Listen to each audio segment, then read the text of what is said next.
Coming up this weekend, two young prospects trending in opposite directions. We have the UFC debut of Venezuela's own La Fiera Piera Rodriguez taking on Kay Hansen. And for Kay Hansen, Matt, coming into the UFC, a lot of people had lofty expectations. I mean, she was very, very young in her overall MMA career. And even still, she's only 22. Like, that's the craziest part about it. Now, I understand, again, the record, it's 7-5. It's not that hot. In her last two fights, both of those losses, she won her UFC debut against Jinyu Fry. And in that fight, she wasn't really able to get the takedowns going until it got into the later stages of the fight. She really turned it on. She looked very good. Performance of the night bonus in that submission, and it's a victory that's kind of aged quite well. I mean, Fry's really been able to turn it around for herself in the UFC, even at the later stages of her career. But if we look at it for Kay Hansen, and we touched on this not that long ago, because her last fight against Jasmine Jasudavicius, the Canadian making her debut, was about a month ago. So if you look at it,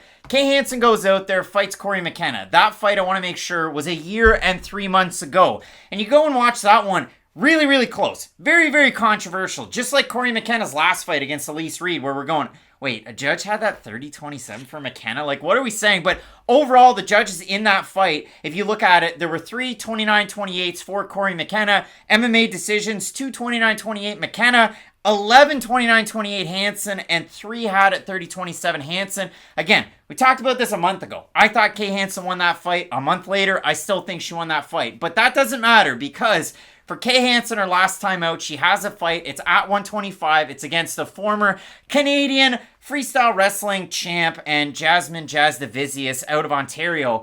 And when you watch that fight, Kay Hansen can't get the takedown going. Jasudavicius is much bigger, much more imposing, and is able to really rock off those longer shots from distance, whereas Kay Hansen just can't figure out that distance management. And that's why I'm going to bring up an April Wine lyric right now. Oh boy. So don't take your time, it's getting late. We might lose if we hesitate. That's the thing with Kay Hansen. There's a certain hesitancy to her game that I don't really understand because we know where her bread gets buttered. It's in her grappling. And she might not be the most aesthetically pleasing grappler in the UFC, but when you look at, okay, what's her significant skill set? I would say it's her ground and pound, it's her top position. It's just her overall, I would say, physical package with her top game, especially in MMA. But I know you've got some stats to bring up about her overall takedowns completed in the UFC, and that is a very big issue. So I have two things that just don't gel. So in the UFC, Kay Hansen, again, came in with a lot of hype. Like, people had lofty goals and expectations set for Hansen. She gets a win over... And just to back that up, like, it's not often you see people around 20 make their UFC debut. Like, Song Yadong was one who came into the UFC at 19, and he was able to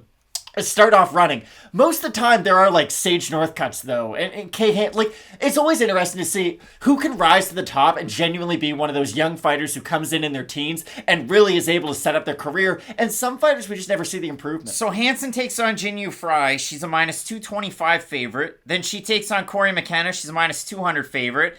Then she goes out for her last fight, taking on Jasmine Jasudavicius, and she's a minus 190 favorite. Like, we're talking minus 200 just about every single fight. And where we're talking about where Kay Hansen is great at, again, the commentary might talk about her boxing. She had a not-so-great boxing career in 2019, an 0-2 record there, but when it comes to her overall MMA game, it's a takedown. She's 5 of 23 in her takedowns total in the UFC, and Corey McKenna is a good grappler. And Jasmine Jasudavicius up a weight class is a pretty darn good wrestler. And Jinyu Fry is a pretty good grappler. I wouldn't say wrestler, but grappler when it comes to her jiu-jitsu game, it is very, very high level.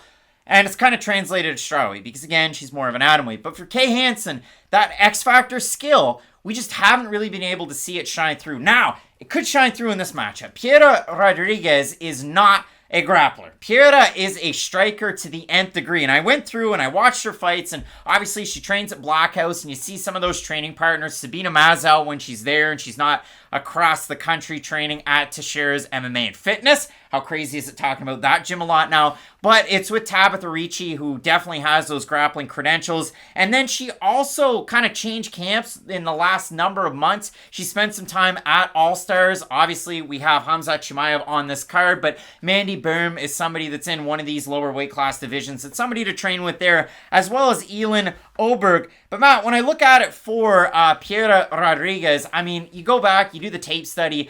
a lot of fun when it comes to the yeah. striking. Tons and tons and tons of power. And she's one of those kind of run and gun type of fighters that you really, really like to see, especially coming into this division, because we don't have a lot of knockout artists at 115. Piera Rodriguez, even though if you look at her last 2 fights, the fight for the title over with Aleksei against Svetlana Gutsic, and then the fight against Valeska Machado, she didn't get the knockout against Machado, but she really did have a lot of success in that fight, and showed a more well-rounded skill set too. And I thought her cardio looked really good in that fight too, which is going to be a big point against Kay Hansen, because again, early on in this fight, Hansen, let's just break down what Hansen is good at. We talked about her wrestling, we talked about her grappling. She herself does have good cardio. That's something that does have to be brought up. She tends to get stronger as the fight goes on. But against someone like Rodriguez, it will be interesting where the cutoff line is as to when Hansen can start to take over with her cardio and with her pressure. Because for Rodriguez, I expect her to have a lot of success early on with her striking. Hansen's never really improved that part of her game at the UFC level yet. It's interesting. Kay Hansen isn't someone like an Evan Mobley who just showed up onto the scene and you're like, wow, that person's sort of ready for the big time.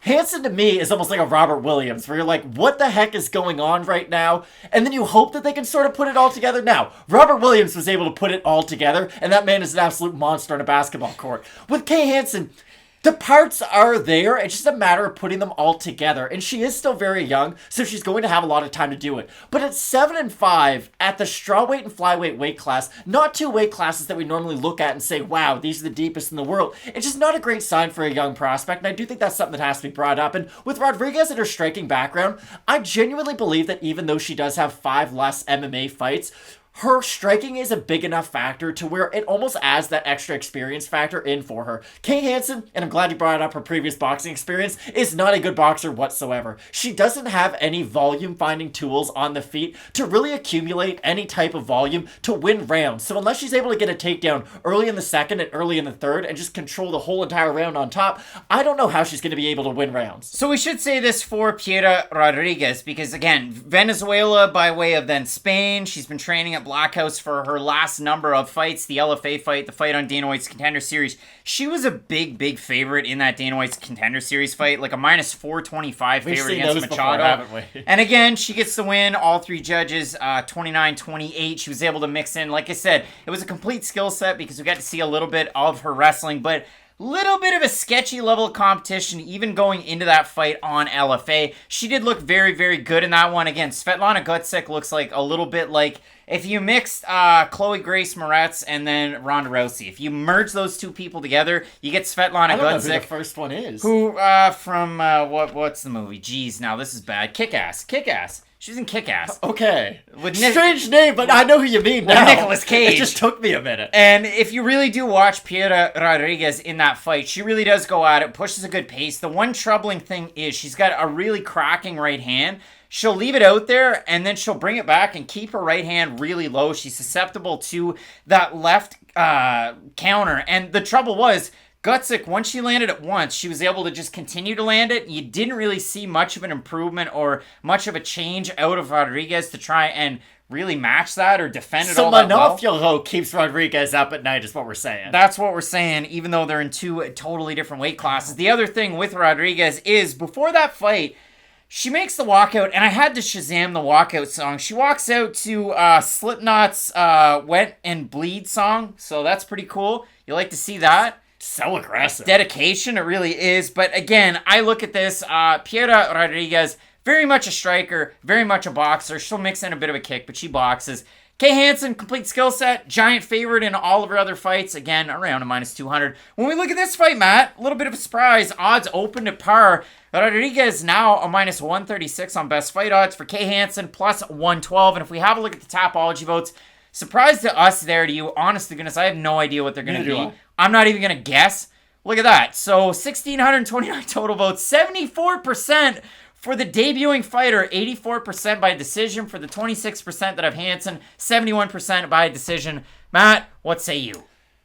Okay, this is one of those fights, and I think we can both agree on this. We're going to look dumb no matter what we say. Either Rodriguez goes out there, looks like the second coming of Jeff Neal at 115 pounds, knocks out Kay Hansen, we're like, oh my god, what are we doing? Or Hansen goes out there, works just sort of one of those classic, gets you up against the cage, go for a takedown, rinse and repeat takedown style kind of a fight, and she looks great doing it. For me, I am going to slightly side with Rodriguez, and I know it's weird, because normally in MMA, if you have two people who one relies heavily on their striking and one relies heavily on their grappling, well, the sport is sort of sided towards the grappler. But I don't think Hansen's going to be able to shoot takedowns from very far away against Rodriguez. I do think she's going to have to do that in this fight. I think up close and in the striking, Hansen is going to eat quite a bit of damage, because that's the thing about Hansen. She has never really been able to improve her striking to where she's added like a new component to it. Brian Ortega's whole MMA career took off when he added elbows to his game. And I know that's a big thing to add to your game, but Ortega was a really good boxer, but guys would get into his range and he didn't have a way to deal with that. So he fought Frankie Edgar, showed off his elbows, and now he shows them off in every single fight. And when we think about Brian Ortega, we don't just think about the striking and the jiu-jitsu, we think about his elbows too.